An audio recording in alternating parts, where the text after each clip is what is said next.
Alors, une anisométropie, qu'est-ce que c'est? C'est une différence d'amétropie entre les deux yeux. D'accord? Donc, il y en a un qui est myope, un qui est hypermétrope. Les deux sont myopes, mais de valeurs différentes. Les deux sont hypermétropes, mais de valeurs différentes. Et ça peut créer un problème au niveau de la fusion. D'accord? Donc, il y a plusieurs origines. On va déjà s'intéresser tout de suite aux différentes origines des anisométropies. Alors, pour ça, on va rapidement regarder ensemble la définition d'un myope ou d'un hypermétrope. En gros, si je prends un myope, donc un myope, je vais faire donc HH',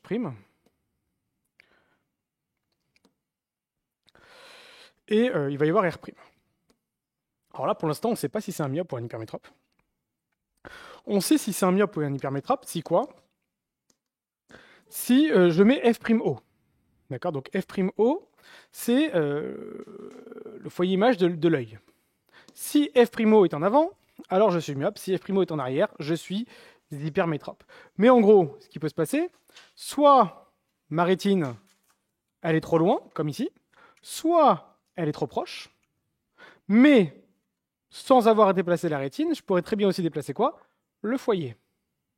Donc en fait, finalement, quand quelqu'un vous dit un myope, c'est quelqu'un qui a un œil trop long ou trop puissant, non, c'est pas ça. En fait, il y a une mauvaise concordance, finalement, entre la puissance et la longueur. D'accord? Donc ça veut dire que combinés, puissance et longueur ne vont pas ensemble. Et finalement, F'O se retrouve en avant. D'accord? C'est ça, finalement, être un myope. De la bonne manière, de la définition exacte, en gros. Donc, qu'est-ce qui peut se passer? Prenons donc le cas de quelqu'un qui a deux yeux. Hein, on a tous deux yeux. Ce que je vais faire, je ne sais pas encore si ça va marcher. Je vais essayer de tac, tac, et de prendre mes deux yeux. Oh, c'est super ça. Ça peut me faire gagner du temps. Est-ce que je peux dézoomer un petit peu parce que là, et me balader sur la feuille ou je suis déjà. Ah, super. Donc, quelqu'un qui a deux myopies différents, il peut y avoir de plusieurs manières. Soit par exemple, alors la myopie, hein, c'est l'écart entre le F'O et R', hein, on est d'accord. Hein. Donc cet écart-là, c'est le même ici. Maintenant, si ces deux écarts sont différents, ça peut être de différentes raisons. Soit les rétines sont à des endroits différents, donc forcément, j'ai des myopies qui sont différents. Soit j'ai les mêmes rétines, mais j'ai les foyers qui ne sont pas au même endroit. Soit j'ai les deux d'un coup, c'est-à-dire que j'ai les rétines qui ne sont pas au même endroit, les foyers qui ne sont pas au même endroit, et ça me donne finalement des myopies différentes. Donc les origines, il y en a trois possibles. Ou bien j'ai on va dire des longueurs, des puissances qui sont strictement identiques. Ça veut dire que les F'O sont scrupuleusement au même endroit, mais j'ai des rétines qui sont différentes. Là, je suis dans ce qu'on appelle une anisométropie de type axile. D'accord? Donc là, c'est finalement, quand j'ai une anisométropie de type axile, ce qu'on appellera delta R', c'est-à-dire l'écart entre les deux rétines en termes de dioptrie, sera égal à ce qu'on va appeler delta DL, qu'on appelle en réalité l'écart des compensations, donc des amétropies. En gros, pour vous expliquer, si vous avez ici un écart, par exemple, un sujet qui est myope de 2 dioptries, il y a un écart de 2 dioptries, et qu'ici vous avez un écart, je ne sais pas moi, de 5 dioptries, c'est que entre les deux rétines, il y a combien d'écart? Il y a 3 dioptries. Et donc, ce qu'on appelle l'anisométropie, c'est l'écart entre les deux amétropies. Elle serait de combien? Entre moins 2 et moins 5, combien il y a d'écart? De 3 dioptries. Donc là, franchement, finalement, le tableau n'est pas trop mal. Hein. Ça me permet d'aller beaucoup plus vite que prévu. Je vous ai présenté déjà la première type d'anisométropie, le premier type d'anisométropie, qui est l'anisométropie de type axile. D'accord? Ça va pour tout le monde pour l'instant, je vais pas trop vite. Donc, première origine, j'ai les mêmes puissances, mais des longueurs différentes. Donc en fait, si vous voulez, DO de l'œil droit est égal à DO de l'œil gauche quand j'ai une anisométropie de type axile. Ça va pour tout le monde pour l'instant? Et donc R' droite est différent de R' gauche. Ça, c'est le premier cas. On va prendre maintenant un autre cas. Enfin, vous voulez peut-être que je vous laisse recopier ou ça va? Je peux passer à autre chose? Je sais pas. Personne ne parle? Ok, nickel, parfait. Alors maintenant, on va passer sur l'anisométropie de type puissance. Ça va aller vite aussi. Donc, on y va. Je fais un premier œil. Je vais donc avoir ici H, H', et R'. H, H'. Ce que je vais faire, c'est que je vais dupliquer donc cet œil-là. Dupliquer, tac, je le mets au-dessus. Et là, c'est pas les longueurs que je vais changer, mais c'est les F'. On va dire par exemple, alors je vais prendre un hypermétrope histoire de changer. Ici, donc F'O est ici. Et pour l'autre, j'ai la même longueur, mais j'ai des puissances différentes. F'O est ici. D'accord? Imaginons que le sujet soit hypermétrope de 2. Et ici, hypermétrope de 5 dioptries. Bah, l'écart que j'ai entre les deux F'O, ce serait combien? Ce serait encore 3. D'accord? Donc, mais la raison de l'anisométropie, la raison de cette différence d'amétropie n'est pas la même. Ici, c'est ce qu'on appelle une anisométropie de type puissance. D'accord? Donc finalement ici, j'ai quoi? J'ai les R' droite est égal à R' gauche. Donc en fait, si vous voulez, je peux noter aussi directement delta R' est égal à 0. C'est l'écart entre les deux R'. Et par contre, DO de l'œil droit est différent de DO de l'œil gauche. D'accord? Donc voilà déjà le deuxième type d'anisométropie.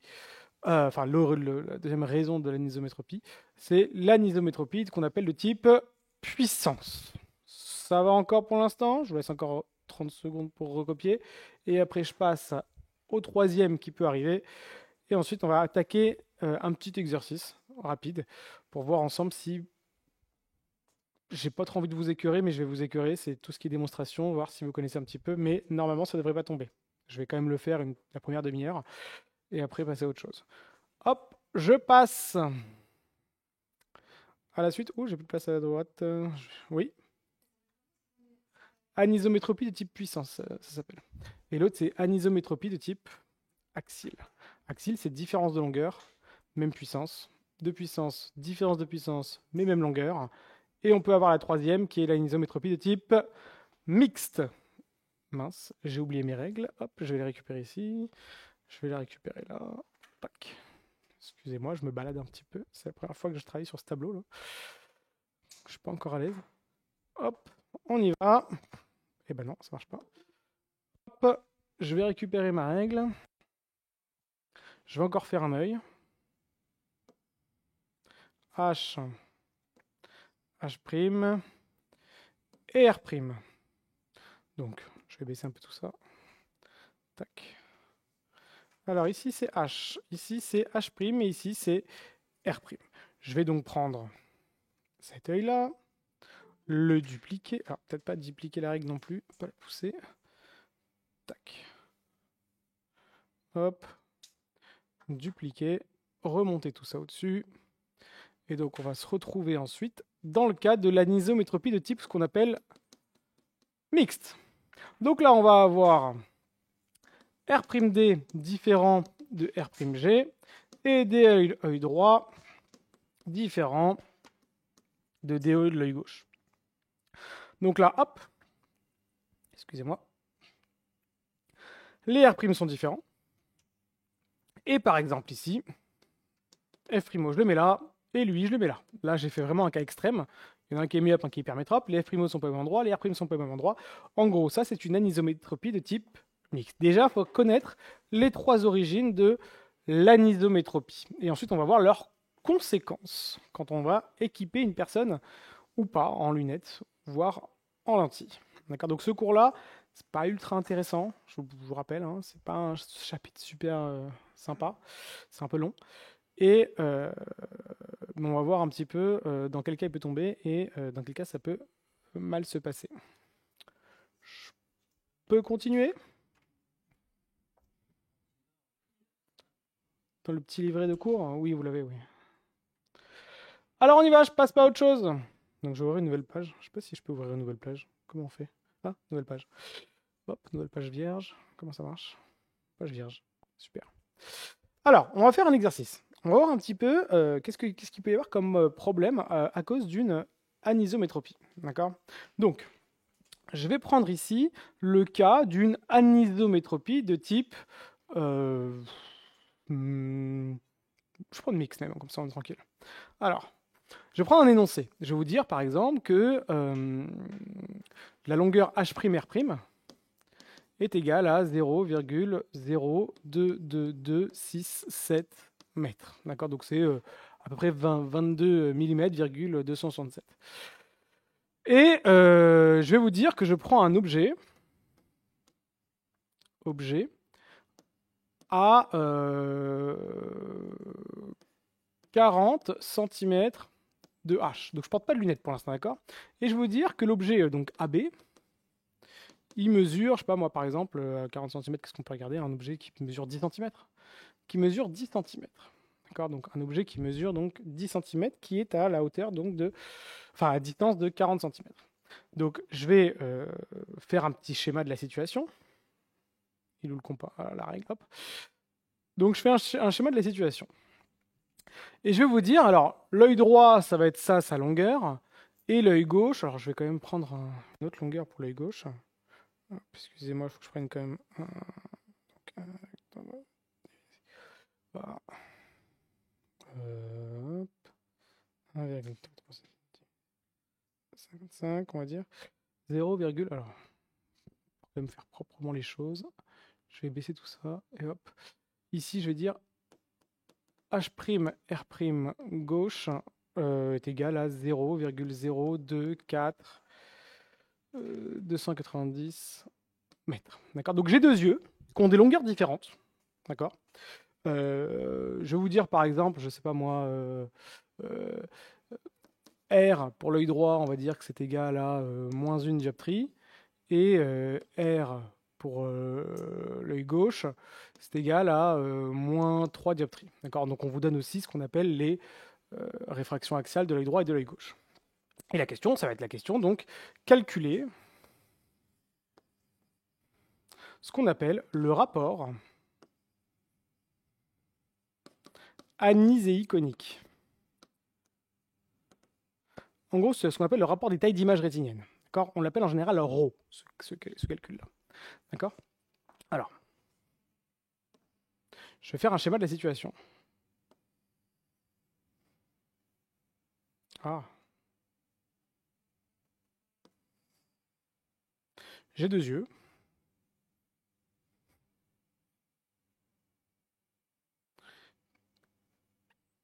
Qui vont fixer le même objet. Ah.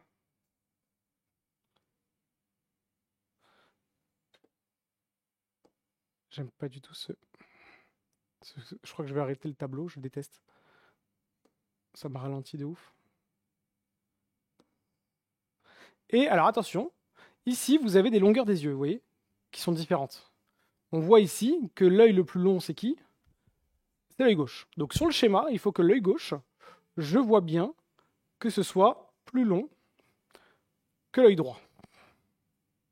Alors, je vais devoir prolonger légèrement à la main, on s'en fout. Hop. Donc là, c'est œil gauche, et là, c'est œil droit. Et les deux yeux fixent les mêmes objets. Alors, je vais faire une hauteur, bon, là, je vais faire 2 cm pour que ce soit quand même cohérent. Hop.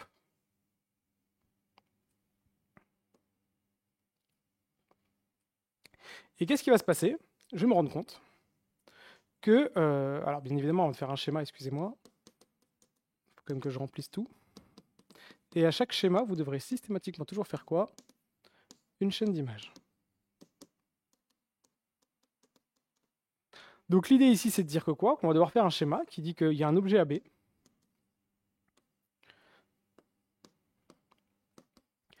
qui va envoyer des rayons sur l'œil en passant, regardez bien, de B vers H. D'accord? Donc je fais un premier rayon qui passe de B et qui va pointer sur H. Ce rayon, je vais faire par exemple en rouge. D'accord? Donc hop, j'envoie le rayon. Et j'ai exactement le même rayon sur l'œil droit. Donc les deux yeux fixent l'objet, mais sous le même angle. L'angle qu'on va appeler ici l'angle U. Automatiquement, qu'est-ce qui va en ressortir? Il va sortir un autre angle, qu'on va appeler l'angle U'. Alors ce qu'il faut savoir, c'est que devant l'œil, vous avez souvent quoi comme indice? L'air. Et derrière, vous avez quoi? Je vais prendre du bleu. 1,336, exactement. Alors ce qu'il faut savoir, c'est que quand vous passez d'un milieu moins réfringent à un milieu plus réfringent, qu'est-ce qui se passe? L'angle de sortie est plus petit. Donc on va devoir faire l'angle U' plus petit que U. Alors normalement, là j'avoue, comme c'est le tableau, je ne suis pas un grand fan, normalement il faudra faire des petits pointillés. Alors, comme là je suis au tableau, c'est un peu compliqué. Là. Bon, hop, je vais peut-être le faire. Mais vous devez faire des pointillés entre H et H'. Et ensuite, faire un angle U' plus petit que U.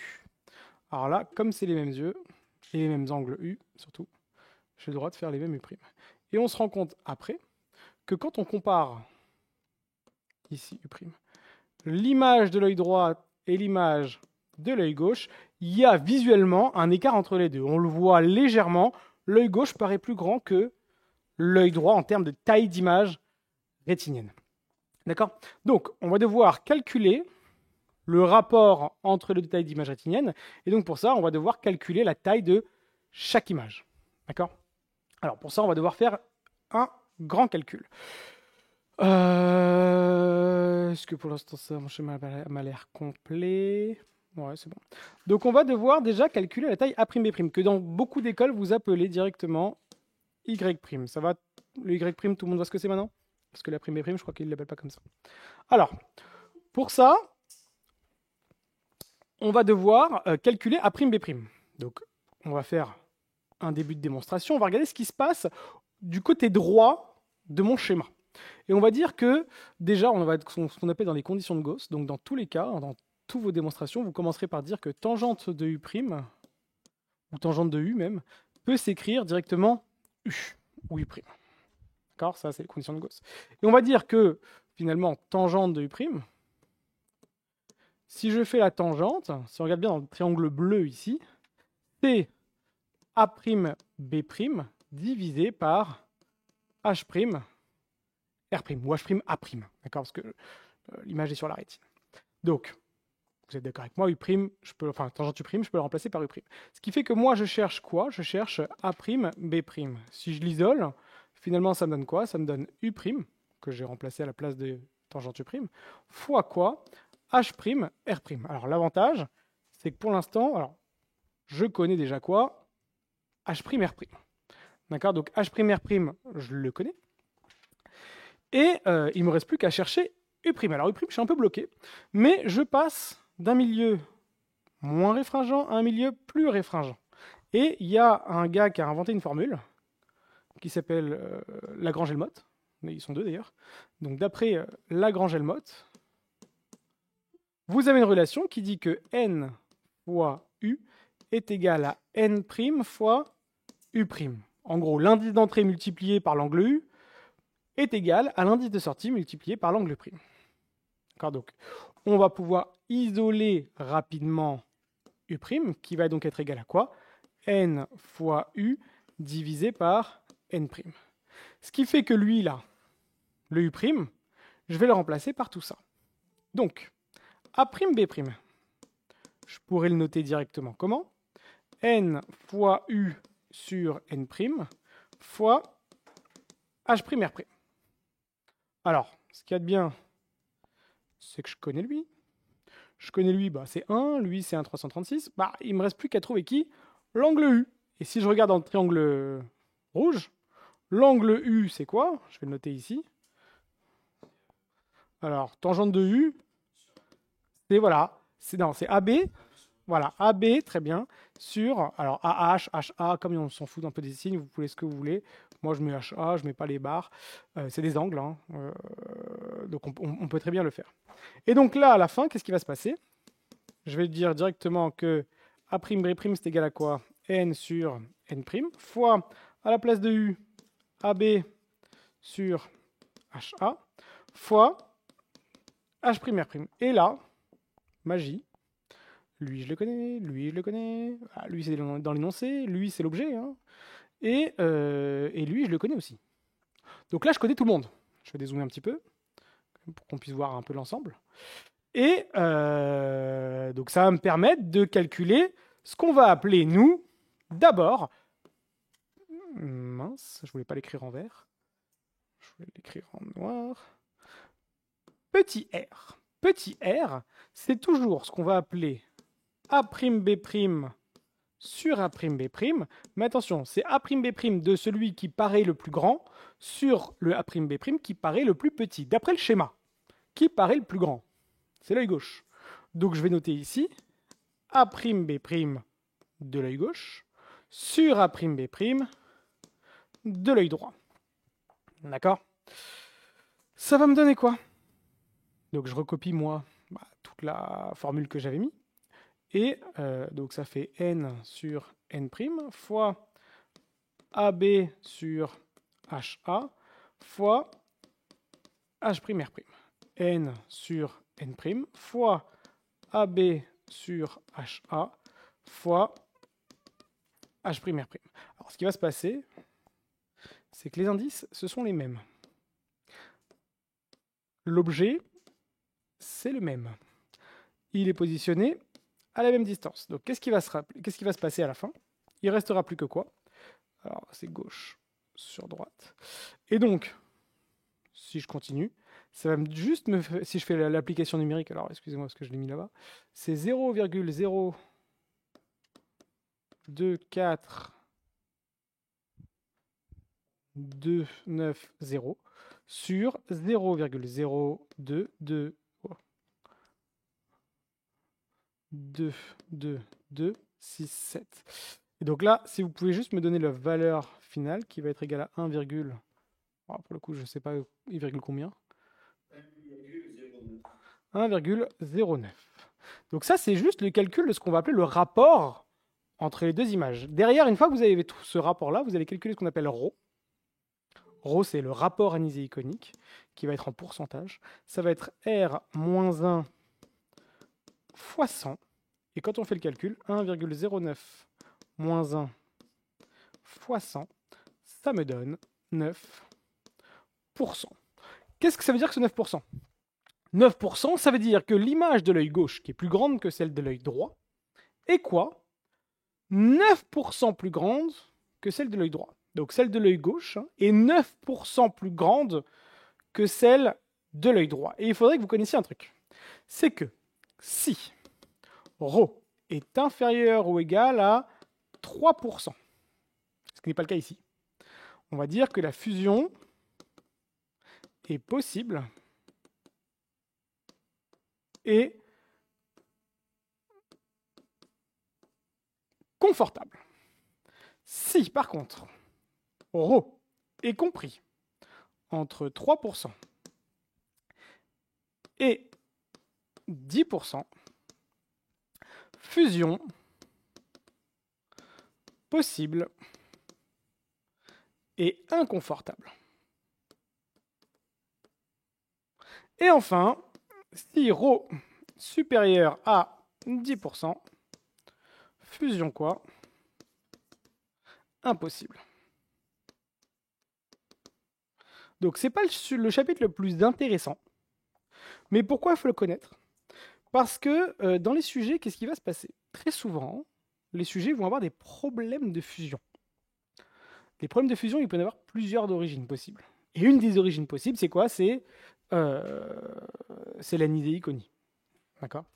Donc, alors il y a d'autres problèmes de fusion, hein, quand un œil est moins bien compensé que l'autre, quand on a par exemple aussi même un problème de phorie, quand on a un problème d'effet prismatique. Il y a plein de critères qui peuvent créer des problèmes de fusion. Alors qu'est-ce qu'ils vont faire eux? Bien évidemment, ils vont se garder le problème final pour la fin des sujets, mais ils vont vous dire, voilà, il y a un problème de fusion. Alors on va chercher un petit peu au niveau de ces accommodations. Est-ce qu'il y a un problème de fusion? Vous allez dire oui ou non. Ensuite, vous allez voir au niveau de taille d'image rétinienne. Est-ce que ça vient de là, son problème de fusion? Oui ou non. Après, ils vont faire un autre exercice sur les phories. Est-ce que ça viendrait de là? Et donc, à la fin, il y aura donc, très souvent, ils se gardent le problème pour la fin, et vous devrez dire, le problème vient de là. Mais c'est pour ça qu'en analyse de la vision, le véritable problème que vous aurez, c'est que vous ne pouvez pas faire d'impasse sur un chapitre, parce que les problèmes peuvent venir de n'importe où. D'accord? Donc, ce n'est pas un super chapitre important, intéressant. Encore moins vu comme ça, parce que vu comme ça, on se rend compte tout de suite qu'on aura besoin de la calculatrice. Donc c'est certainement pas ça qui va tomber à l'examen. Ça va être présenté différemment et on va voir ensemble, juste après avoir vu quand on porte des lunettes, comment on le fait avec la calculatrice. Après, ce qui va nous intéresser surtout, c'est comment le faire sans calculatrice, qu'on porte des lunettes ou non. D'accord? Donc vous me dites quand je peux effacer. Et on passe en lunettes, histoire juste d'expédier la chose. Ça va ressembler beaucoup à ce que je viens de faire et c'est pas super intéressant. Mais j'ai pas le choix de passer par là pour que vous puissiez comprendre le reste.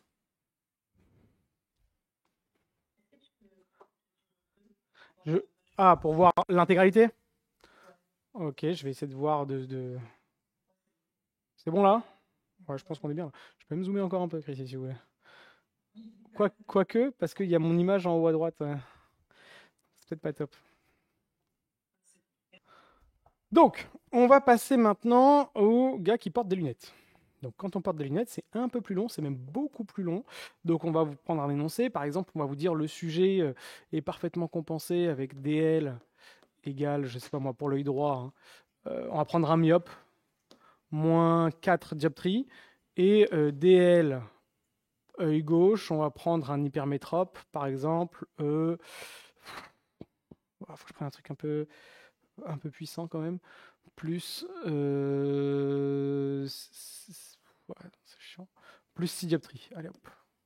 Plus 6 dioptries. Alors là, il y aura la distance LH qui va intervenir, hein, donc qui fait 15 mm. On va vous dire que l'objet, hein, toujours.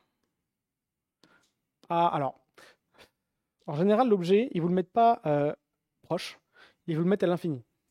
D'accord? Là, je vais le prendre proche. Parce que je fais des calculs, mais vous allez voir que quand on fait les estimations, ils vous le mettent toujours à l'infini et on va voir ensemble pourquoi. Je vais le mettre à 40 cm, cette fois-ci de la lunette. Attention, c'est pas par rapport à H, c'est par rapport à la lunette. Et on va vous dire qu'il mesure, 10 cm de haut. Allez hop, mesure 10 cm. Est-ce qu'il me manque des choses? Non, et oui, il me manque des choses. Alors très souvent, des fois, au lieu de vous donner la réfraction, la longueur de l'œil, il vous donne la proximité rétinienne. Donc c'est R', voyez. Donc R' droite et R' gauche. Mettons ici que ce soit, par exemple, 62 dioptries ici et, pour que ce soit cohérent quand même, 55 dioptries ici.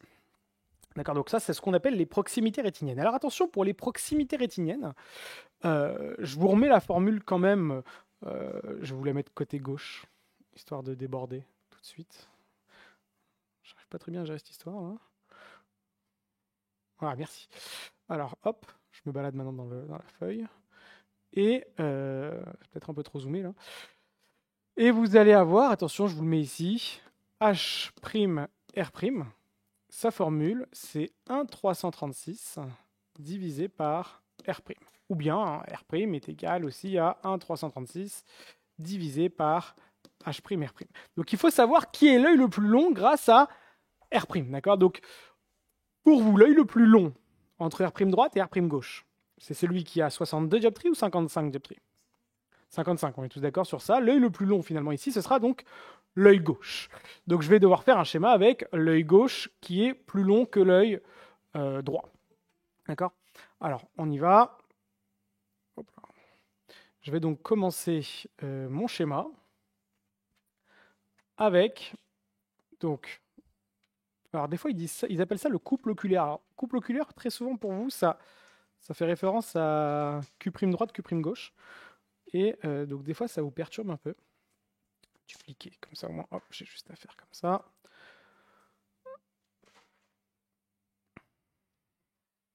Alors, on y va. Mince, cette règle.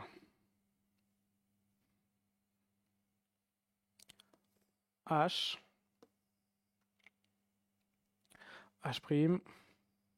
Alors entre H et H', c'est toujours des pointillés parallèles à l'axe. Hein. On a dit donc que l'œil le plus long, c'était donc l'œil gauche. Donc ici, œil gauche plus long que œil droit. Donc ici, droite, gauche. Alors, j'avais dit, excusez-moi, il faut que je revoie un peu l'énoncé. L'œil gauche porte un verre positif. Je vais légèrement, excusez-moi, j'ai oublié de le faire, prolonger un peu l'œil. Vous allez comprendre pourquoi après. Ah. Prolonger un petit peu l'œil. Alors, donc ici j'ai H, H', H, H', R', R', et j'ai même aussi, j'ai oublié de le mettre, et là je vais exagérer même d'ailleurs, les DL. Alors j'ai un DL qui est négatif pour l'œil droit, on a dit, et un DL qui est positif pour l'œil gauche. Je vais d'ailleurs légèrement rallonger un peu tout ça pour être pas trop mal au niveau du schéma. Alors, je vais avoir donc un objet. Et les objets sont scrupuleusement au même endroit et mesurent d'ailleurs la même hauteur. Donc là, hop, je vais faire un dessin. Donc, hop, j'ai un peu débordé. 5 cm un peu plus, donc on va dire jusqu'à 12 un peu plus. Tac. Donc là, vous voyez, les objets sont scrupuleusement au même endroit. Alors bien évidemment, au-dessus, je vais devoir faire quoi? ALBL donne AB donne A'B'. Si dans vos écoles, vous avez appris avec AB donne AIBI donne A'B', vous pouvez le garder, il n'y a pas de problème. Alors, donc là, moi, l'objet s'appelle AL, BL, BL et AL. Alors, avant de pouvoir continuer le schéma, la première chose que vous devrez faire, et c'est vraiment obligatoire, vous devrez connaître la position de AB. Où se situe AB? Où se situe A plus particulièrement? Et B, on va le chercher par construction. Mais la première étape, ça va être de chercher la position de A. Alors pour ça, on va devoir faire des calculs d'abord. Donc, première étape, je vais le mettre un peu à gauche. Première étape, c'est avant même de faire quoi que ce soit, vous allez devoir calculer la position de A par rapport à L et A par rapport à H pour l'œil droit et pour l'œil gauche. Donc déjà, de manière générale, je vais faire la chaîne d'images. AL, BL donne AB à travers DL, origine en L. Et le but du jeu, c'est de connaître A. Alors, je connais AL et je connais DL, donc je vais faire directement AL plus DL est égal à A. D'accord? Je vous rappelle, moi, c'est 1 sur LAL plus DL est égal à 1 sur LA pour ceux qui veulent garder leur notation à eux. Donc, A que je cherche serait égal à AL plus DL. Alors, AL. L'objet, on a dit qu'il était à 40 cm. Je ne sais pas si vous vous souvenez, mais 40 cm en job tree, avec le tableau qu'on a fait la semaine dernière, ça faisait combien? Ça faisait 2,50. Voilà, exactement. Et comme c'est négatif parce que c'est des objets, donc c'est moins 2,5. Plus DL pour l'œil droit, c'est combien? Donc là, je commence...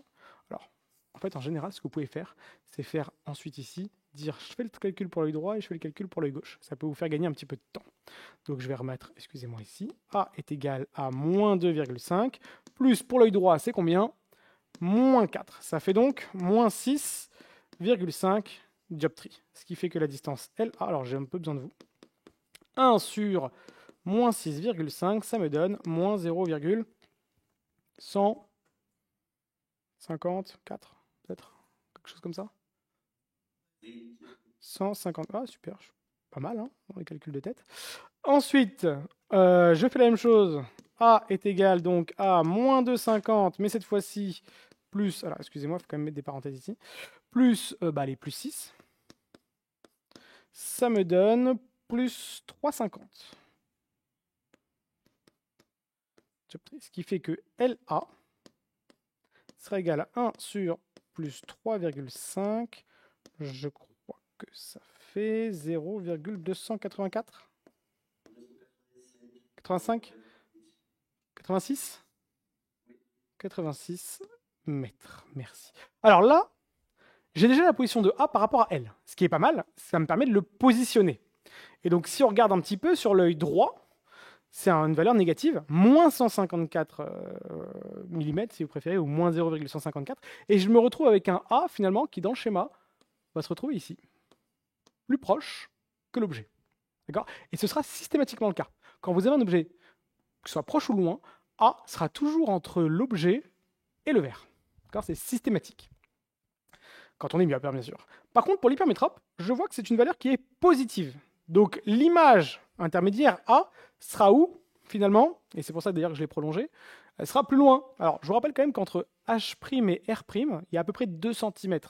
Là, LA, c'est quand même 28 cm, donc c'est vraiment beaucoup plus loin. Alors, on va pas non plus faire à l'échelle, mais ne me le mettez pas collé à R', mettez-le moi quand même de manière un peu plus éloignée quand même. D'accord? Donc A sera situé ici.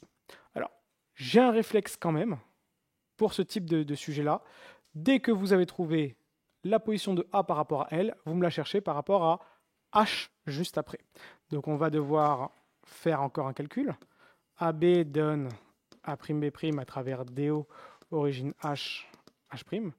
Et on va chercher A par rapport à H. Alors attention, on l'a déjà par rapport à une origine. On va le chercher par rapport à une nouvelle origine. Donc on ne va pas refaire une relation de Descartes. On va faire quoi? Une relation de Schall. En disant que HA sera égal à HL plus LA. Alors, quand on regarde le schéma rapidement, HL est de quel signe? Négatif. Donc, moins 0,015 plus LA, c'est combien? Donc, alors, excusez-moi, j'ai dit quoi tout à l'heure? Je coupe en deux, je dis œil droit, œil gauche, hein, ça sera plus simple, c'est plus rapide. Donc, HA, pour l'œil droit, c'est moins 0,015 plus, on a dit, moins 0,154. Ça me donne moins 0,169.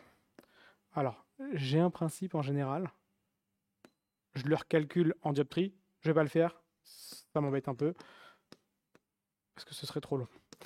Et donc, moins 0,015. Et surtout, ça n'a aucun intérêt. Plus, dans ce cas-là, bien sûr. Hein. J'arrête pas de faire des parenthèses dans mes phrases. 0,286. Donc là, ça me donne 0,271 mètres. Bon, là, je connais LA, je connais HA pour tout le monde. Maintenant, je peux commencer mes rayons. Hein. C'était un peu long avant. Mais maintenant que j'ai fait tout ça, je vais pouvoir commencer mes rayons. Alors, on y va pour les rayons. Première étape, je regarde la chaîne d'images. Je vais envoyer un rayon de BL. Il va taper qui? Il va taper L. D'après la chaîne d'images, BL envoie des rayons sur L. Donc, on y va. Premier rayon de BL vers L. Et donc ici, je vais avoir l'angle qu'on appelle l'angle UL. Et ici, à l'endroit de A, comme BL est au-dessus de AL, bah B va être au-dessus de A. Alors attention, je ne l'ai pas bien fait, mais c'est en pointillé. Bon, alors, je vais faire un petit effort. Je vais mettre la règle, et je vais faire des pointillés. Hop, hop, hop. Pourquoi c'est en pointillé? Parce que d'après la chaîne d'images, qu'est-ce qu'on me dit? Que AB, il est censé être où? Entre L et H. Ouais, entre vert et H. Et ce qui n'est pas le cas. Donc ici, comme en ETSO, on respecte un petit peu. Et ici, je vais avoir le point B. Et je fais exactement la même chose. Alors l'avantage, c'est que les premiers rayons seront les mêmes, hein, normalement. Je ne sais pas pourquoi c'est pas les mêmes.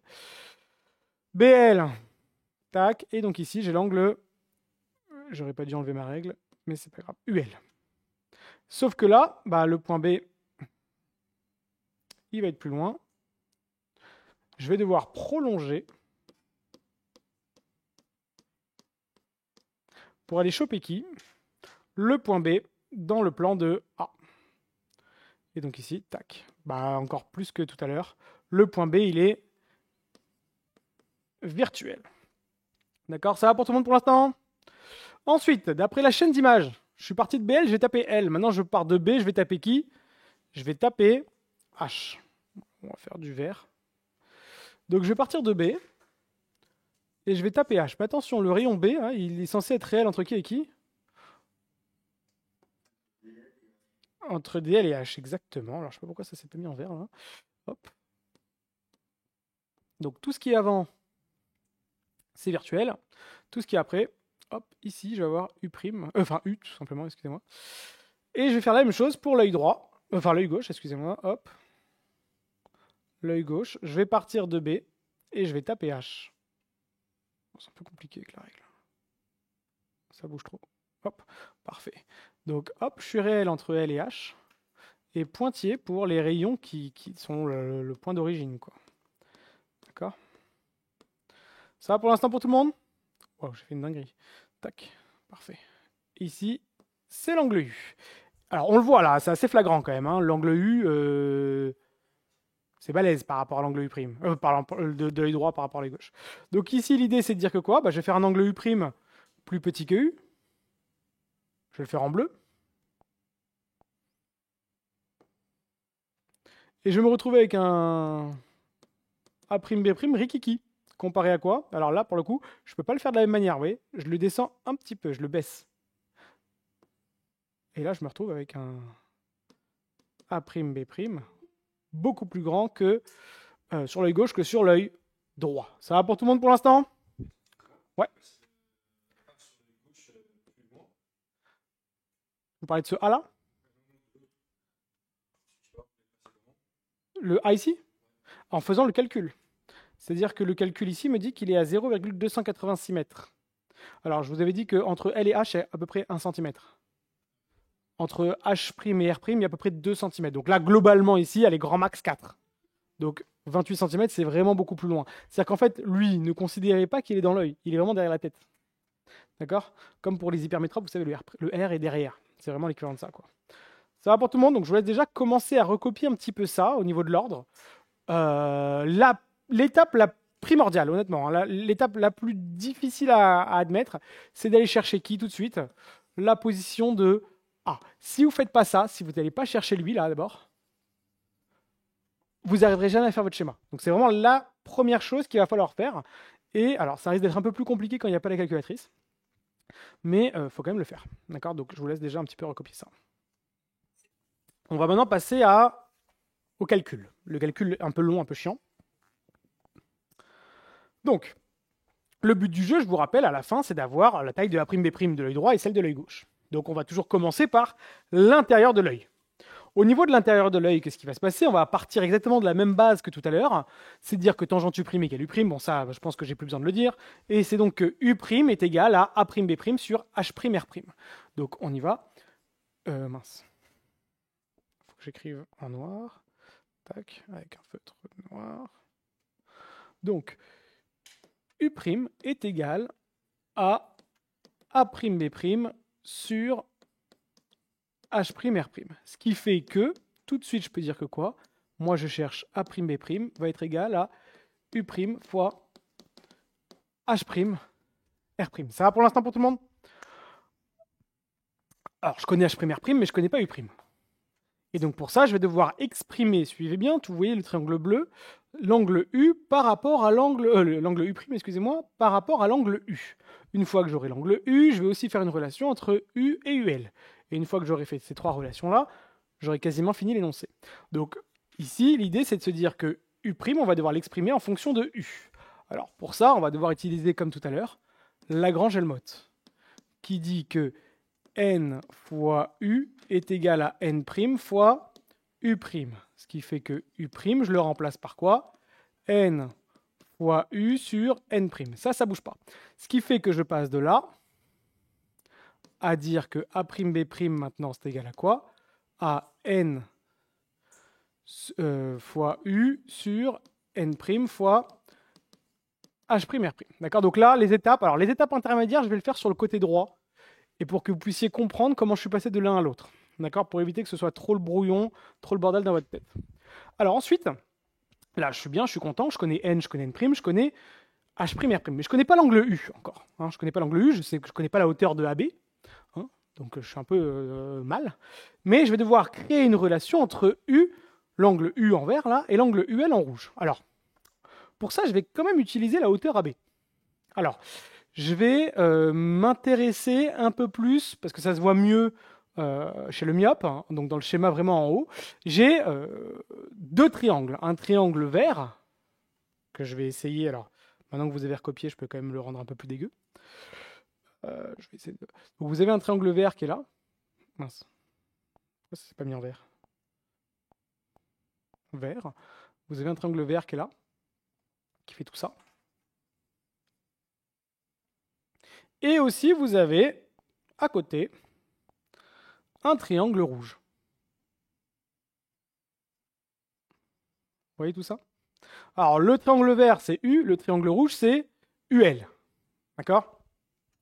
Et tous les deux ont un point commun, c'est la hauteur AB. Vous voyez cette hauteur-là? Donc la hauteur AB. Ce qui fait que je vais dire, suivez bien, que si je regarde le triangle vert, tangente de U, c'est égal à quoi? AB sur HA. Donc AB sur HA. Si je regarde maintenant le triangle rouge, UL, l'angle UL, c'est égal à quoi? À AB toujours, mais cette fois-ci sur LA. Alors, regardez bien, c'est un peu magique. Je vais tourner un petit peu par là. Je vais dire finalement que si j'isole AB, c'est égal à quoi? U fois HA. Et si j'isole AB ici, c'est égal à UL fois LA. Alors, on vient de créer une relation là, finalement, parce qu'il y a AB et AB, c'est les mêmes. Et si AB est égal à U fois HA et le même AB est égal à UL fois LA, ça veut dire en gros que... je peux pas tourner encore un peu plus? Non, je peux pas. Mais je vais me mettre plus bas. Ça veut dire que UL... que UL fois... Non, que U fois HA, excusez-moi, fois HA est égal à UL fois LA. D'accord, ça veut dire la même chose. Donc si j'isole U, c'est donc égal à quoi? UL fois LA sur HA. Alors, ça tombe bien. C'est pas encore fini, mais ça tombe bien parce que LA, je vous ai dit au tout début de l'énoncé, il faut le calculer. Donc vous les avez pour les deux yeux. HA, je dis vous le calculez aussi. Donc c'est pas mal aussi. Ce qui fait qu'il vous manquera juste l'angle UL, mais vous allez voir que ça va pas vraiment être un problème. Donc là, finalement, A'B', je peux le noter comment? Alors, N sur N' fois, à la place de U, UL fois LA sur HA fois H', R'. Alors, quand on fait un rapport de taille d'image rétinienne, on n'a pas besoin d'aller chercher le calcul précis de chaque image. On peut, à partir de cette expression-là, aller calculer le rapport R. D'accord, le rapport R, on va voir un peu rapidement comment on le fait. On a dit tout à l'heure que R, c'était A'B' du grand sur le A'B' du petit. Vous vous rappelez? Alors, A'B' du grand, d'après le schéma, on le voit tout de suite, c'est qui? C'est l'œil gauche. Donc, A'B' gauche sur A'B' droite. Je vais réécrire ma formule que j'ai écrite au-dessus. Alors, forcément, qu'est-ce qui va se passer? N sur N' fois UL fois LA gauche sur HA gauche fois H''R' gauche. N sur N' fois UL fois LA droite sur HA droite fois H''R' droite. Et qu'est-ce qui va se passer? Sans même besoin de calculer quoi que ce soit, il y a plein de choses qui vont se barrer. Même les UL, parce que les objets, c'est les mêmes. Donc finalement, qu'est-ce qui va me retrouver comme valeur? Voilà. Donc, je fais un grand truc. LA gauche sur HA gauche fois H''R' gauche. LA droite sur HA droite fois H''R' droite. Alors, on va faire l'application numérique juste pour la forme, pour dire qu'on a fait le truc complet. Alors, L à gauche, c'était combien? L à gauche, c'était 0,286. H à gauche, 0,271. Sur L à droite, 0,154. Alors, on peut mettre un moins ou pas, on s'en fout, ils vont se barrer. Sur moins 0,169. Le tout à chaque fois multiplié. Alors pour l'œil droit, 0, alors on va devoir calculer, excusez-moi, j'ai oublié de le calculer. Alors est-ce que quelqu'un peut me calculer, s'il vous plaît, on va dire H''R' droite, qui va donc être égal à 1,336 divisé par 62. Et ici, H', R' gauche est égal à 1,336 divisé par 55. Ici, vous avez combien?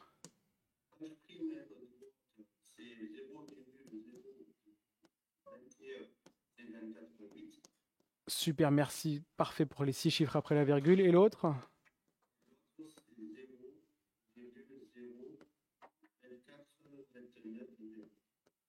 Ouais, c'est ce que j'ai pris tout à l'heure, c'est vrai. Mètre.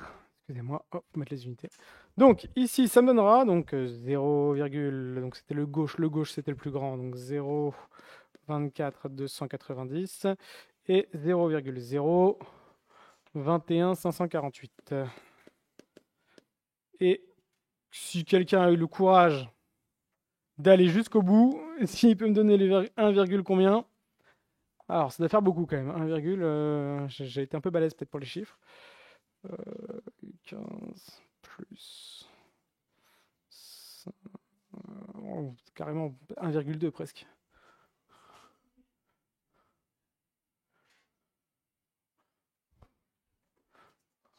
Combien vous avez? J'ai pris des valeurs trop balèzes en fait entre les deux.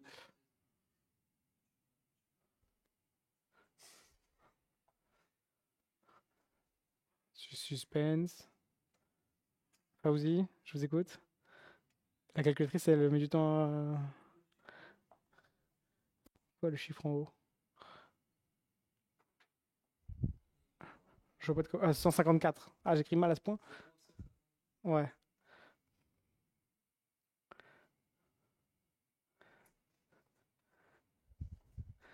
Alors c'est vrai que ça fait beaucoup de fractions sur fractions, mais j'ai pas le choix.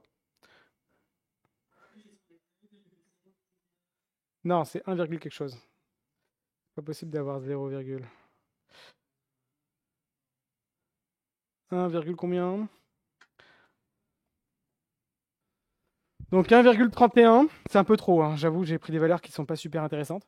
Et donc, une fois que j'ai trouvé R, bah, je dis que ρ est égal à quoi? R moins 1 fois 100. Donc là, ça va me donner un truc comme 31%, c'est beaucoup trop.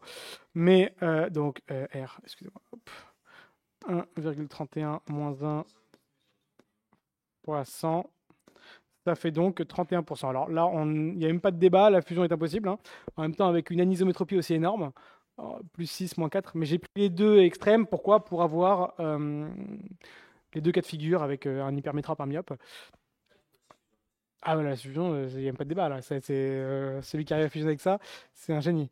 Donc en gros, fusion impossible. Voilà, faudra conclure derrière sur fusion, donc impossible. Alors c'est assez rare que vous tombiez sur des valeurs aussi énormes, hein.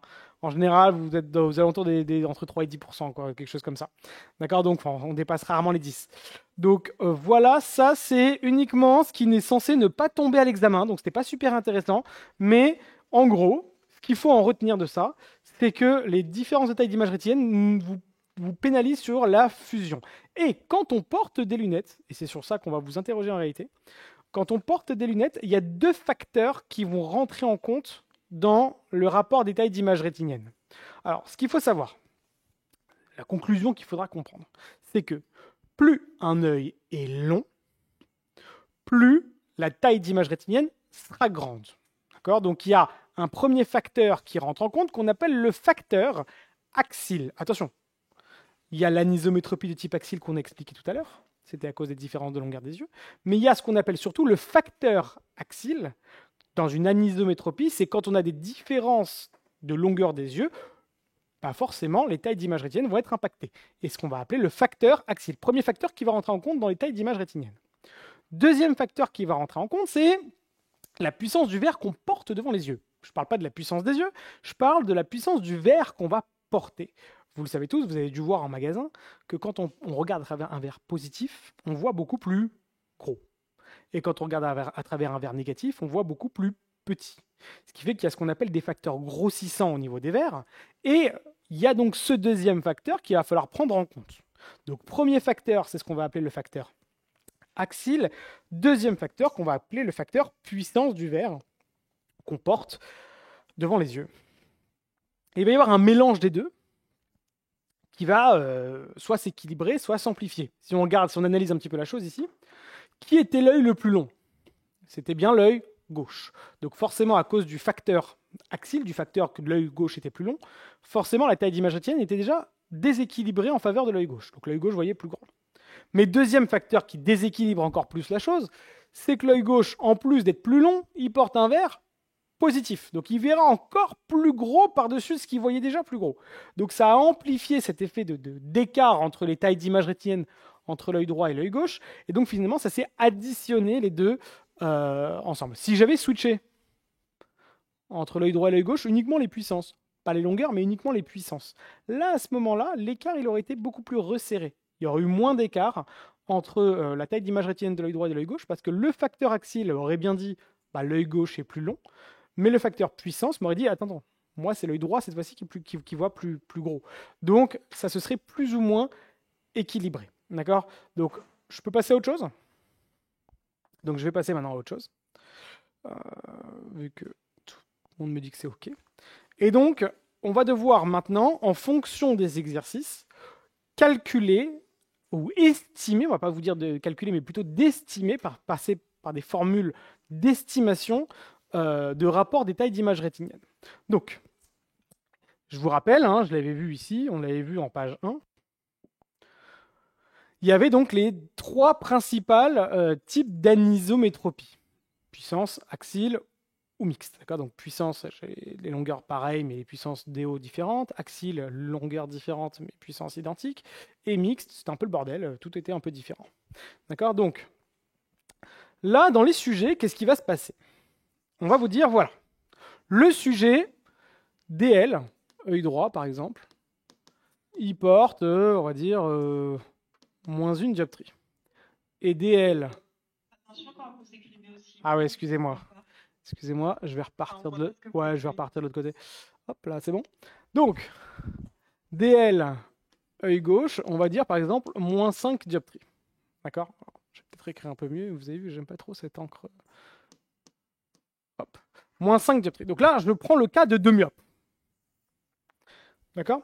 Et ce qu'il faut savoir, c'est que dans le sujet, on va vous dire par exemple, la distance LH, c'est 15 mm. Et on va vous dire l'objet est à l'infini.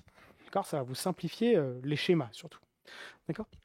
Alors, avant même de faire le schéma, la première question qu'ils vont vous poser, ça va être ce qu'on appelle estimer. Alors, je vais appeler ça ρ, mais ce qu'on appelle le rapport aniséiconique. C'est ce qu'on calcule depuis le début. Estimer ρ, le rapport aniséiconique, le rapport des tailles d'image rétinienne pour savoir si globalement c'est plus ou moins équilibré entre l'œil droit et l'œil gauche. Pour ça, on ne va plus utiliser les calculs, les formules un peu compliquées qu'on a vues, mais on va devoir utiliser des formules d'estimation. Il y en a 2. D'accord? Les formules d'estimation ne disent que quoi? Que le taille d'image rétinienne entre les deux yeux, hein, l'écart qui peut arriver, peut être dû à 2 facteurs. Hein. Soit il y a une différence de longueur des yeux, donc il y a ce qu'on va appeler ρ axile. Donc en gros, le rapport des tailles d'image rétinienne a été impacté par la différence de taille d'image de longueur des yeux. Excusez-moi. Ou bien il peut y avoir aussi le deuxième facteur qui apparaît, c'est le ρ puissance, mais attention, ce n'est pas la puissance des yeux, hein, c'est puissance des verres. D'accord? Alors, les formules, il faut les connaître par cœur. Une en particulier qui est un peu plus difficile que l'autre. Le facteur axile. Le facteur axile dit que quoi? Vous allez avoir ce qu'on appelle delta R', l'écart entre les deux R', multiplié par 1,7. C'est une valeur qu'il faut connaître par cœur. Le 1,7, il sort de mon chapeau. Hein, ils l'ont calculé, ils l'ont trouvé. C'était ça, c'est toujours fixe, c'est une constante. Et ensuite, le facteur puissance qui va rentrer en compte, c'est delta DL. Quand je dis delta, c'est l'écart entre les deux. Hein, multiplié par la distance LH, mais cette fois-ci en centimètres. Alors, le jour de l'examen, ils sont super vicieux. Parce que dans pas mal de cas, ils vont vous dire, alors delta DL, là, vous l'avez. D'accord? Pas de sujet. Par contre, delta R', je ne l'ai pas du tout. Il y a 3 cas différents. Soit ils vous disent, c'est une anisométropie de type axile, soit c'est une anisométropie de type puissance, soit c'est une anisométropie de type mixte, et pour la mixte, ils seront obligés de vous donner les deux R'.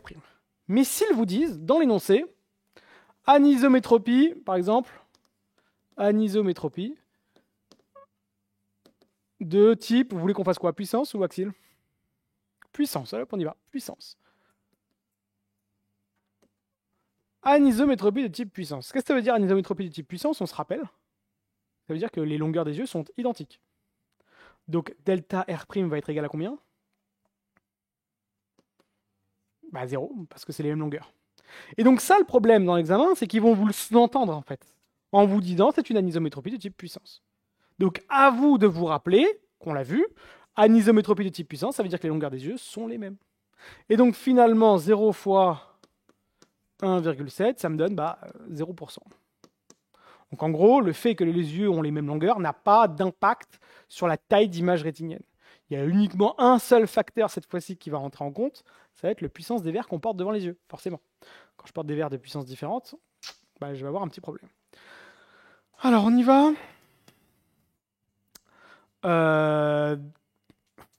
Delta DL, combien? C'est quoi l'écart entre les deux? Moins 1, moins 5? 4, très bien, alors on va le faire de valeur absolue. Donc 4 multiplié par LH. Alors LH en général c'est 15 mm, donc c'est en centimètres, ça fait 1,5. Donc 4 fois 1,5, ça me donne 6%. Ça veut dire que en fait, à cause des verres qui sont différents au niveau des deux yeux, il y a une des deux images qui va être plus grande que l'autre. D'accord? Et donc, elle va être plus grande de 6% à cause de ce facteur-là. Mais ce qu'il faut savoir, c'est qui va être plus grand? C'est l'œil droit ou l'œil gauche? Donc, question qu'on va se poser. À votre avis, pour le facteur puissance, on voit plus gros à travers moins 5 ou moins 1? Moins 1, parce qu'on voit beaucoup plus petit à travers moins 5, forcément. Donc, moins 1 sera plus grand, donc ce qui fait que l'œil droit verra plus grand que l'œil gauche. Tout le monde comprend? Donc, une fois que vous avez décomposé les facteurs, vous avez dit, voilà, sur le facteur axial, il se passe ça, sur le facteur puissance, il se passe ça, on va vous demander de calculer ce qu'on appelle ρ estimé. Finalement, c'était l'estimation globale qui va inclure les deux facteurs ensemble. Alors, d'un côté, la longueur, pas trop d'impact. De l'autre, la puissance, il y a beaucoup d'impact. Donc, globalement, l'écart entre les deux yeux sera de combien? Uniquement dû au facteur quoi? Puissance des verres. Donc, l'œil droit, finalement, verra plus grand que l'œil gauche à 6%. Tout le monde a compris? Ouais, ça va? Pas trop compliqué? Super. Alors, on va faire... Alors oui, excusez-moi, j'ai oublié de conclure, mais c'est vrai qu'ils vous diront de conclure. Voilà. Elle sera possible mais inconfortable. Ouais, excusez-moi, j'oublie souvent de conclure. Mais c'est vrai que les trois cas, il faudra les lister. Alors, quand vous dites que la fusion est possible et inconfortable, il faudra dire pourquoi. Quel argument? Et vous direz, elle est possible et inconfortable, car comprise entre 3 et 10%. Il faudra noter les valeurs de palier. D'accord? Donc, il faudra reprendre, je ne sais plus c'était dans quel... voilà, celle-là. Donc, il faudra prendre celle du milieu où la fusion est possible et inconfortable, car comprise entre 3 et 10%. D'accord? Ça va pour tout le monde pour l'instant? J'ai choqué personne? Super. Alors, imaginons maintenant qu'on prenne le même sujet. Donc, je prends exactement le même. Dupliquer. Tac. Et je le fous là. Sauf que je ne dis pas que c'est une anisométropie de type puissance, mais je vais dire une anisométropie de type axial cette fois-ci. Alors, les formules, c'est les mêmes. Encore, il n'y a pas de sujet. Les formules, c'est les mêmes. Sauf que là, cette fois-ci, delta R', ce sera égal à quoi? Est-ce que ce sera égal à 0? Non. On avait dit quoi tout à l'heure? On avait dit ici, je ne sais pas si vous le voyez là, oula, là, en énorme, quand c'est un facteur axial, qu'est-ce qu'on a? Delta R' est égal à quoi? Delta DL. Parce que je vous rappelle, l'écart entre les deux rétines, c'est ce qui donne l'écart entre les deux DL, entre la cause de l'anisométropie finalement. Donc delta R' sera égal à combien cette fois-ci? 4, très bien, fois 1,7. Alors ça, il faut savoir le faire de tête. Hein. Je suis désolé, le jour de l'examen, s'il n'y a pas de calculatrice, donc il faudra faire comme avant, comme avec les retenues, 4 fois 1, 4, 4 fois 7, 28. Ça fait 6,8%. D'accord? Alors par contre, attention, il faudra essayer d'analyser, comme pour la puissance. Il faut savoir qui c'est qui grandit plus. À votre avis, qui a l'œil le plus long entre l'œil droit et l'œil gauche? L'œil gauche, pourquoi? Parce que c'est pas l'œil droit? Il est plus myope, ouais, exactement. Et plus un œil est myope, plus il est long. Donc, si c'est un facteur axial, on se rappelle que quoi? Que les foyers sont au même endroit, les F'. Donc, pour être le plus myope, si les deux foyers F' sont au même endroit, il faut que quoi? Que le R' soit le plus loin pour être le plus myope. Donc, avoir l'œil le plus long, c'est toujours l'œil le plus myope. Ce qui fait que cette fois-ci, c'est pas l'œil droit qui l'emporte, mais c'est l'œil gauche qui l'emporte sur l'œil droit. Très bien. Alors ici, on y va. On va maintenant delta DL. Alors delta DL, c'est quoi? C'est toujours les 4, hein, multiplié par quoi, on a dit? LH, donc 1,5, ça fait donc 6%. On est d'accord? Et qui c'est qui l'emporte pour la puissance, à cause du vert? C'est l'œil droit, on est d'accord. L'œil droit voit plus gros, ou plutôt voit moins petit que l'œil gauche. Donc l'œil droit l'emporte sur l'œil gauche. Là, on a un petit conflit là. J'ai quoi? Une fois l'œil gauche qui l'emporte sur l'œil droit, et une fois l'œil droit qui l'emporte sur l'œil gauche. Donc finalement, à cause du facteur longueur, j'ai l'œil gauche qui a l'image plus grande de 6,8%. Mais grâce au facteur puissance, qu'est-ce qui s'est passé? L'œil droit, il a rattrapé son retard. Mais de combien? Que de 6. Pas de 6,8, de 6. Donc ça crée un écart de combien entre les deux? De 0,8, exactement. Ce qui fait que la ρ estimée sera égale à 6,8 moins 6. Et ça me fera 0,8%. Et est-ce que la fusion elle est possible là? Je n'ai pas dit 8%, j'ai dit 0,8%. Possible et confortable. 0, c'est inférieur à 3. Donc, ça va pour tout le monde pour l'instant? Ok, super. Alors, je ne veux pas le schématiser tout de suite parce que je veux voir les 3 cas différents. Et après, on va le schématiser pour voir un petit peu comment ça fonctionne. J'ai entendu une question en ligne, oui? Du coup, c'est quand même l'œil droit qui est supérieur à l'œil. Ah oui, excusez-moi. Ouais, non, alors c'est l'œil gauche qui est supérieur à l'œil droit là. Pourquoi? Parce que c'est l'œil gauche. Exactement, c'est celui qui a pris le plus de devant. L'autre, il a rattrapé son retard, mais il n'est pas dépassé. Vous voyez? Donc, il faut faire gaffe aussi à ça. Ça va pour tout le monde? Ok, on fait un troisième cas. Le troisième, quoi? C'est le mixte. Alors, le mixte, attention, c'est souvent le bordel. Donc, je vais prendre ça, je vais le décaler un petit peu. Comme ça, j'ai un peu de place pour lui, pour le troisième. Et après, si vous voulez, derrière, on fera les schémas correspondant à ces cas différents. Alors, on va maintenant faire une anisométropie de type mixte. Alors, je vais quand même, pour gagner du temps, c'est vrai que c'est quand même pas mal cette histoire de tableau. Tac. J'aime pas, mais c'est quand même pas mal. Alors, ici, je vais effacer. Je vais dire que c'est mixte, mais sauf que cette fois-ci, pour le mixte, on n'aura pas le choix. On va vous donner obligatoirement quoi? Les R'. Ce ne sera pas à vous de les, je dis pas de les inventer, mais de les déduire. Donc on vous dira par exemple R' droite et R' gauche. Alors ils vont vous dire R' droite par exemple 60 dioptries. Et R' gauche, ils vont vous dire par exemple 63 dioptries. D'accord? Il va y avoir des pièges, des fois il va y avoir des pièges, des fois il n'y aura pas de pièges. On va voir un peu comment c'est. Bon, je ne vais pas mettre 53 d'ailleurs. Si je vais mettre 63, allez. On verra. On fera un quatrième cas ensuite d'un autre mixte et vous allez voir un peu comment ça fonctionne. Alors, donc, toujours même énoncé. Et donc, premier facteur qui va rentrer en compte, c'est la longueur des yeux. Delta R'. Donc cette fois-ci, delta R' est égal à combien? Combien est d'écart entre les deux R'? 3, on est d'accord, hein, parce que je vois personne répondre, ça me paraissait bizarre. 3 fois 1,7. Et donc 3 fois 1,7, ça fait 5,1. Alors attention, piège. Enfin piège, non, vous avez compris le piège. Qui a l'œil le plus long? L'œil droit ou l'œil gauche?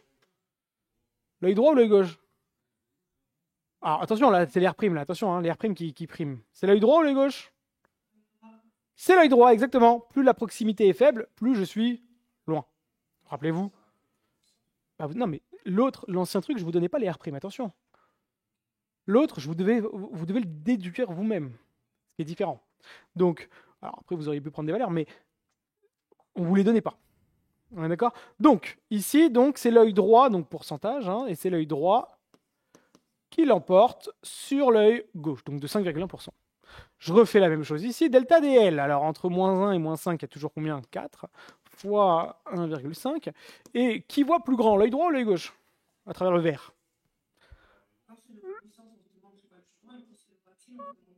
Alors, quand on... Ah, non, c'est Chrissy?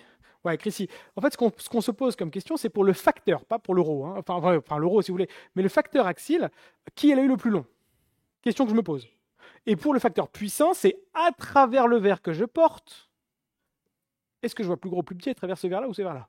D'accord? C'est la ressentie à travers le verre. C'est l'effet grossissant du verre, si vous préférez. J'ai répondu à la question? Super, merci. Alors, donc là, c'est 6%, on a dit. Et on a dit qu'on voyait plus gros à travers moins 1 ou moins 5? Moins 1. Donc l'œil droit l'emporte sur l'œil gauche. Ce qui fait que là, alors là, contrairement à tout à l'heure, qu'est-ce que j'ai? Œil droit qui l'emporte, œil droit qui l'emporte. Donc en fait, à cause des longueurs des yeux, l'œil droit, il voit plus gros de 5,1. Et en plus, à cause de la puissance, il voit encore par-dessus 6% plus grand. Donc globalement, qu'est-ce que je fais faire cette fois-ci? Pas la différence, mais la somme. Exactement. Et donc ça ferait 11,1% en faveur de qui? De l'œil droit. Et donc là, voilà, exactement, il ne peut pas fusionner. Donc en fait, vous voyez que en fonction de l'anisométropie, et c'est ça véritablement qui va vous permettre de savoir si le sujet va fusionner ou pas, si on vous donne que les puissances, vous ne pouvez pas savoir. Pour savoir, il faut savoir connaître l'origine de l'anisométropie. Est-ce qu'elle est plutôt de puissance, axile ou mixte? Alors, j'espère que vous l'avez compris, j'espère ne pas avoir besoin de faire un quatrième cas sur, comment ça s'appelle, sur est-ce que je dois faire une addition ou une soustraction. En gros, qu'est-ce que je fais pour savoir si je dois faire une addition ou une soustraction? Je me pose la question, est-ce que c'est deux fois le même qui l'emporte pour chaque facteur? Donc je les compare. Alors là, pour le coup, pour le premier, c'était assez simple. Il n'y en avait qu'un seul qui intervenait. Donc finalement, c'est pas très compliqué de se poser la question. Là, pour le coup, l'œil gauche l'emporte, l'œil droit l'emporte. Automatiquement, je suis obligé de faire une soustraction. Là, c'est l'œil droit qui l'emporte. Là, c'est l'œil droit qui l'emporte. Là, je fais une somme. On est d'accord? Ça va pour tout le monde? Et après, on fait la conclusion. Je vous laisse recopier ça pour ceux qui ont besoin. Donc, le jour de l'examen, en plus de l'estimation, ils vont vous demander de faire un schéma de la situation. Alors, ce qu'on peut faire, si vous voulez, c'est faire le schéma de chaque situation ou faire des exercices différents. On va faire des exercices différents. Ce sera plus simple. Alors, on va prendre des anisométropes. Alors, très souvent, c'est quand même la même nature d'amétropie. Hein. C'est soit deux myopes, soit deux hypermétropes. C'est assez rare qu'ils prennent un myope et un hypermétrope. Donc, on va prendre deux hypermétropes, histoire de faire un truc un peu plus dur. Donc, DL, œil droit, DL, œil gauche. Vous voulez prendre quoi comme type d'anisométropie? On va prendre axile, histoire de voir si vous avez vraiment compris le délire. Anisométropie de type axile. On va prendre deux hypermétropes. Plus 4 et plus 2. On va vous dire que LH est égal à 15 mm. On va vous dire objet à l'infini. Et la question, ce sera comme d'habitude, hein, estimer le rapport des tailles d'image rétinienne, d'accord, pour savoir en gros s'il peut fusionner ou pas. Mais en plus, ils vous diront, illustrez votre calcul par un schéma. Souvent, ils disent un schéma du couple oculaire. On n'a pas, ou du schéma des deux yeux. C'est plutôt comme ça que je leur ai dit. Donc, est-ce que vous voulez que je vous laisse peut-être 1 minute pour me le faire, tout seul, pour voir si vous avez compris un peu le délire? Et si vous avez compris, je le corrige, et après on fait les schémas ensemble, pour que vous puissiez bien comprendre la chose. Allez, je vous laisse un petit peu de temps. On fait les estimations. Donc il y a deux facteurs, hein. Il y a ρ axile et il y a le ρ puissance. Alors, ρ axile, on avait dit quoi? C'était quoi la formule? Delta R' fois 1,7. Alors, comme c'est une anisométropie de type axile, qu'est-ce qui se passe? Ρ axile. Alors, delta R' sera égal à combien? 2, très bien. 2 fois 1,7. Alors ça, pour le coup, j'espère que tout le monde sait le faire. Ça fait 3,4. Mais à votre avis, qui a l'œil le plus long? C'est le droit ou le gauche? Ah, c'est plus compliqué hein, quand c'est plus. Hein. Tout de suite, tout de suite, c'est plus dur. Vous pensez quoi, vous? L'œil gauche? Ok, alors, on va réfléchir. L'œil droit, enfin, l'œil droit. L'œil le plus myope est le plus long, mais à l'inverse, l'œil le plus hypermétrope est le plus court. Donc, le plus hypermétrope, c'est qui? L'œil droit, donc il est plus court. Qui est le plus long? L'œil gauche. Donc, l'œil gauche, cette fois-ci, l'emporte sur l'œil droit. D'accord? Donc, vraiment, essayez de réfléchir, parce que le jour de l'examen, ils vont vous berner avec ça. Hein. Cette histoire d'axile. Alors, quand c'est puissant, c'est facile, c'est 0. Mais quand c'est anisométropie de type axile, c'est vrai qu'il faut y réfléchir. Et enfin, ρ puissance. Alors, on y va. Donc, il y a 2 d'écart fois. Alors, je vais quand même mettre la formule, parce que quand même, il vous la demande à chaque fois. Vous ne pouvez pas sortir des formules comme ça, enfin des applications numériques sans formule. Donc, delta dl fois LH en centimètres. Et delta dl, c'est combien on a dit? Donc, 2 multiplié par 1,5. Ça fait donc 3%. Alors, à votre avis, à travers le verre, parce que c'est la puissance, Crécy, à travers le verre, je vois plus gros, plus 2 ou plus 4? Plus 4, super, nickel. Donc c'est l'œil droit cette fois-ci qui l'emporte sur l'œil gauche. Alors une fois j'ai l'œil gauche, une fois j'ai l'œil droit. Je fais la somme ou la soustraction? Soustraction, super. Donc ρ estimé est égal donc à 3,4 moins 3, ça fait donc 0,4%. Fusion possible ou pas? Confortable ou pas?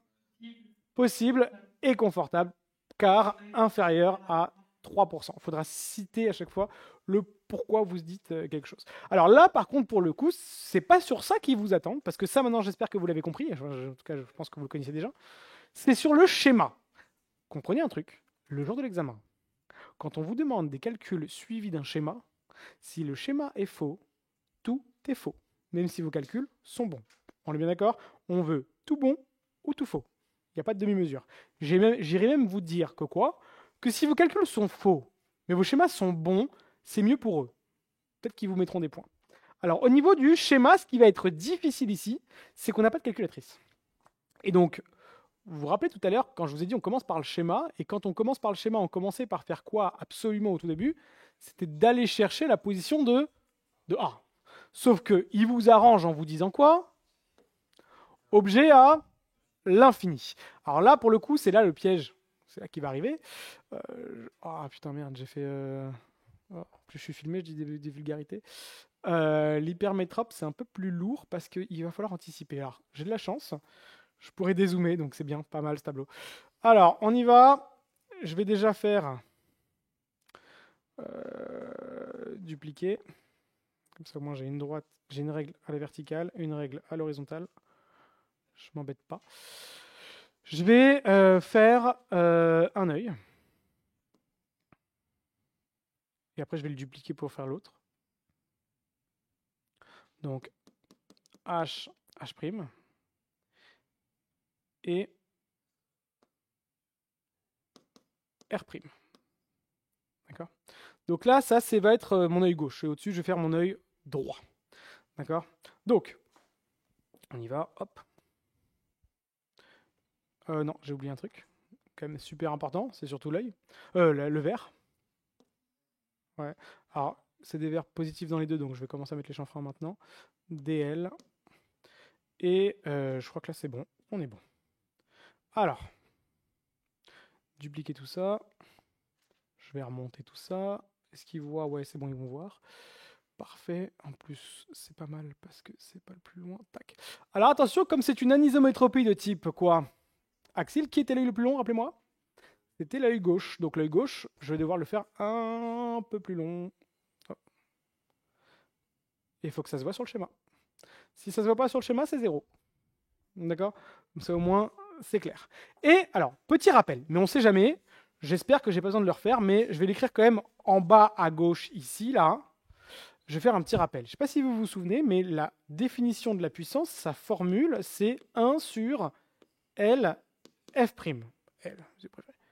Mais je pourrais l'inverser en disant que L F'L, c'est égal à 1 sur DL. Est-ce que vous êtes d'accord avec moi que finalement, plus la puissance d'un verre est importante, plus le foyer est proche?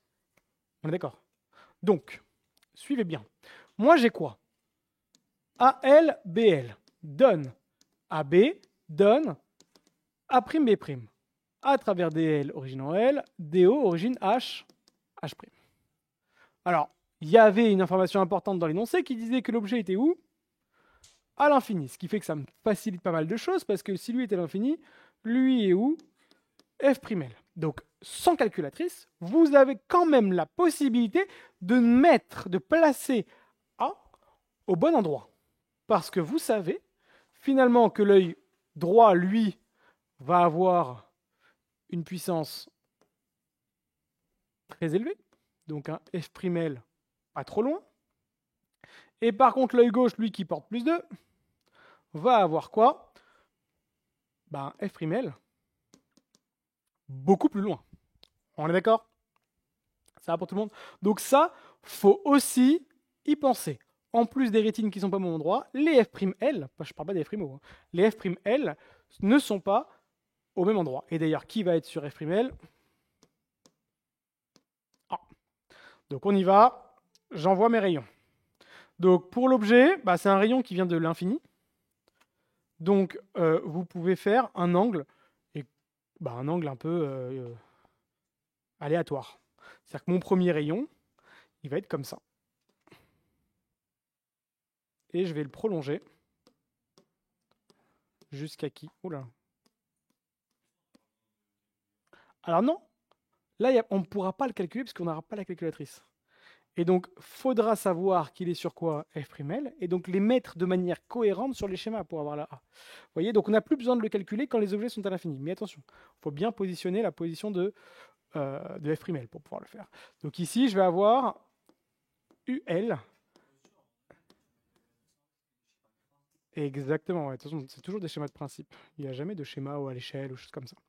Donc là, j'ai fait déjà mon premier rayon et je fais exactement le même pour l'œil gauche. L'œil droit, excusez-moi. Donc l'œil droit, je fais le même angle parce que je regarde exactement le même objet. Ouais. Alors c'est moi qui ai donné dans l'énoncé que c'est axile. Hein.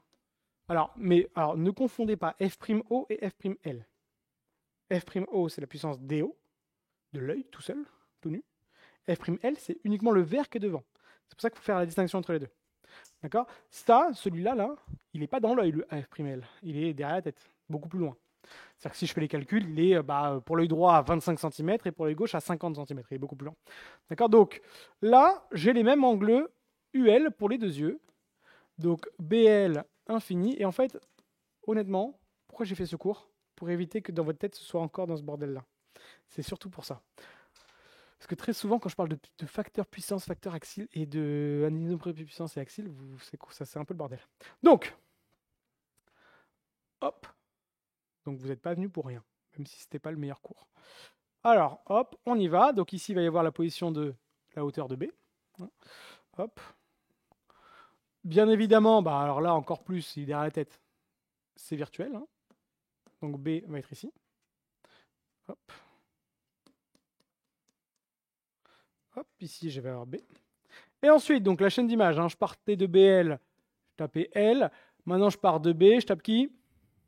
H. Faites pas ces petites flèches lors de l'examen, en fait, truc propre. Et donc, qu'est-ce qui va se passer? Hop, on y... Oh mince, je fais n'importe quoi là.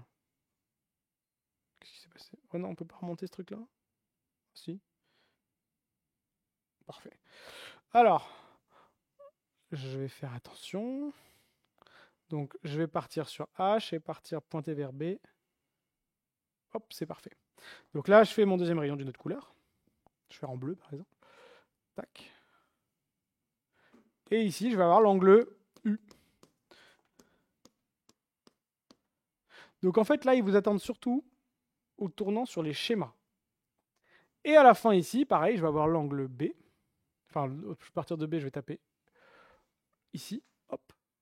Et je vais avoir ici l'angle U. Alors attention, vous devrez systématiquement faire les estimations avant les schémas. Pourquoi? Parce que dans l'estimation, on le sait, même si ça ne va pas être flagrant parce qu'il n'y a pas énormément d'écart. Il y a 0,4%, mais en faveur de qui? J'ai oublié de le noter d'ailleurs. En faveur de l'œil gauche. L'œil gauche l'emportait sur l'œil droit. D'accord? Parce qu'il l'emportait plus que le droit. Et donc, ce qui fait qu'à la fin, vous savez, quand je fais mon U' plus petit que U, je vais devoir le faire de manière arbitraire. Rappelez-vous, le U', c'est moi qui décide de comment je vais le faire. Eh bien, attention, il faudra que sur votre schéma, on puisse voir, identifier que l'œil gauche, donc là, vous voyez, je fais U' plus petit que U, est plus grand, exactement. Si sur le schéma, ça ne se voit pas, c'est 0. Donc ici, je vais faire un U' plus petit que U, et je vais exagérer pour montrer quoi? Ouais, je fais n'importe quoi là. C'est compliqué quand il y a beaucoup de traits. Hein. Je ne sais pas comment il fait, monsieur Brantu. U', et donc là, j'ai A'B', plus grand donc, pour l'œil gauche que celui de l'œil droit. Ça va pour tout le monde, donc attention, je répète, je l'ai déjà dit pour le... Comment ça s'appelle? Je vais le mettre en violet. Pour... Même pas, je vais le mettre en violet, ouais. La première étape, ça va être de faire quoi? D'aller chercher, avant de finir le schéma, avant même de commencer le schéma, où se situe la position de A. Premier réflexe, où est l'image intermédiaire? Elle est, dans la grande majorité des cas, quand les objets sont à l'infini, sur F'L, parce que c'est la grande majorité des cas qui va arriver.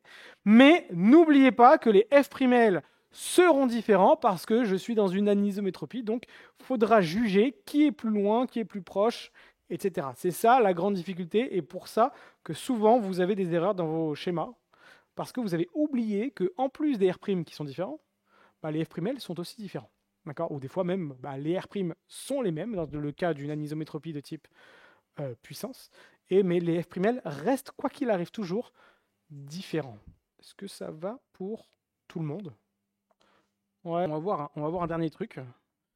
C'est les extériorisations, parce que souvent vous confondez image rétinienne et extériorisation. En gros, si je vous résume la situation, est-ce que vous êtes d'accord avec moi que très souvent, et on le voit d'ailleurs dans les facteurs, dans les anisométropies de type axile, celui qui est l'œil le plus long est celui qui a la taille d'image rétinienne la plus grande.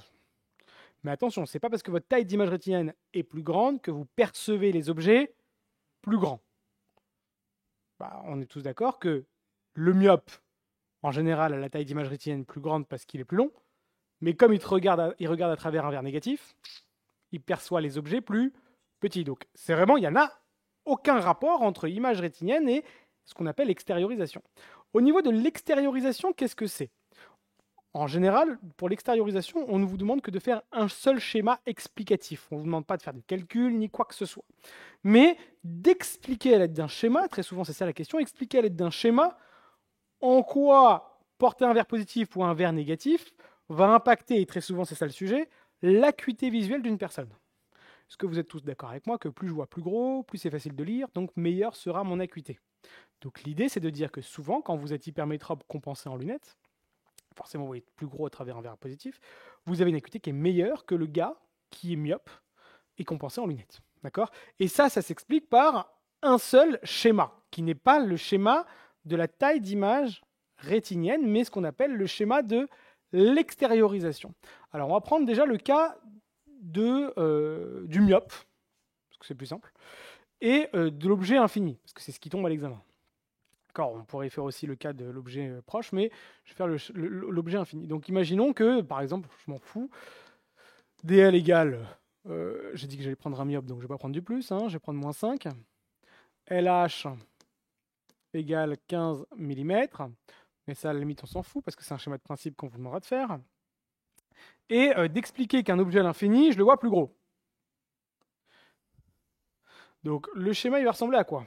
Il va ressembler un petit peu à ce qu'on a vu pour les tailles d'images rétiniennes. Mais d'ailleurs, pour l'extériorisation, ça peut paraître bizarre, mais vous n'êtes pas obligé de faire la rétine.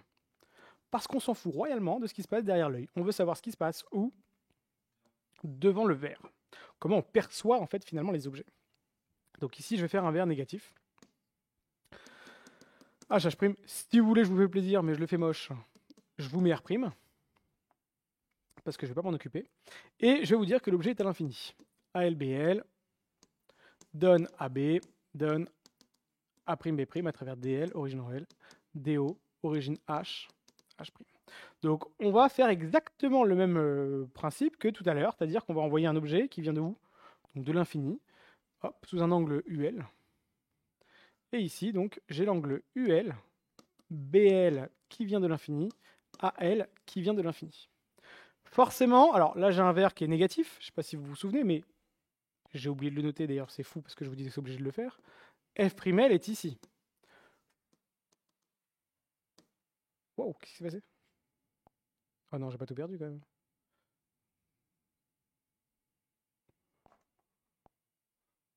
Parfait. F'L est ici parce que lui est à l'infini.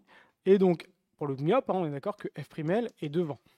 Ce qui fait que je vais avoir, ici, je vais avoir la position de B.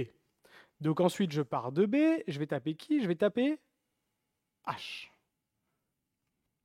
Et donc, j'envoie mes rayons couleur verte. Tac, tac, tac, tac, tac. Et ici, j'ai l'angle U. Mais regardez bien ce que je vais faire. Je ne vais pas aller continuer après sur U', je m'en fous complètement. Je vais dire, voilà, moi, quand je regarde un objet, à travers le verre, mon œil, qui est l'œil H, on est d'accord, comment il va percevoir l'objet? Je vais partir dans l'autre sens. Et donc, dans le plan de BL, je vais avoir ce qu'on appelle BL seconde. Et je vois, dans mon schéma, visuellement, que BL seconde, il paraît quoi? Plus petit que BL. Donc, ça explique le fait qu'à travers quoi? Un verre négatif, je vois plus petit. Et donc, ne me faites pas le schéma de la taille d'image rétinienne, ce serait faux, pour expliquer qu'on voit plus petit à travers un verre négatif. Et si vous voulez, comme ça, on aura tout fait. Je vous fais le cas de l'hypermétrope, et après on pourra partir. Qui dit que quoi? Voilà, je vais le faire ici. Pour l'hypermétrope, qu'est-ce qui se passe? Donc, alors je vais bien anticiper, on va me retrouver comme tout à l'heure. DL, je m'en fous, mais je le fais quand même ici. R'. Et je vous rappelle ici que F'L, pour le cas du sujet hypermétrope, il est ici. On refait la chaîne d'images. ALBL donne AB donne A'B' à travers DL origine en L, DO origine H, H'. Lui étant à l'infini, lui est sur F'L. A va être ici. L'objet est quoi? Vient de l'infini, je le fais en rouge. Je fais des pointillés ensuite jusqu'à B. Donc ici c'est UL. BL infini, AL infini. Et ensuite, donc déjà je vais aller choper B. On y va, on va choper B ici. Je pars en vert ensuite. Tac. Je pars de B, je vais taper H. Exactement. Hop, mince. Je dis que je voulais le mettre en vert, merci. Et je vais pas aller, bon alors, vous avez compris, hein, je vais pas aller chercher U', mais aller quoi? Voir ce qu'on appelle l'extériorisation, ce qu'on appelle BL seconde. Et là, pour le coup, quand je porte un verre positif, je vois bien quoi? Plus grand. Mais ça n'a rien à voir avec la taille d'image rétinienne, on est bien d'accord. C'est pour ça d'ailleurs que le R', il est un peu facultatif pour ce type de schéma.